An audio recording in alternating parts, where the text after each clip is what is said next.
I'm at Adelman Gardens with Carol Adelman. And Carol, so we love your peonies. They're amazing, and we love to bring them indoors from our garden, but you know, sometimes we see ants on them.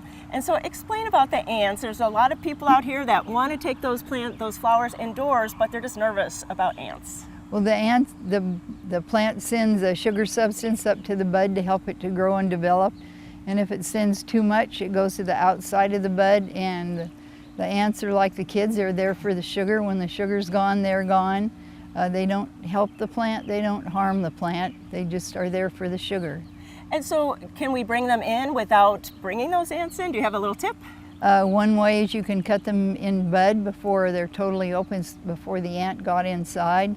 You can slush the flower heads in a bowl of water so that the ants float off, and no ants. And it's easy as that? Yes. So there you go. You don't have to worry about the ants if you want to bring these beautiful flowers indoors. It's as easy as just washing them right off. Don't forget to come out to Adelman Peony Gardens to see all the beautiful peonies. They'll be open through the end of June. Thanks so much.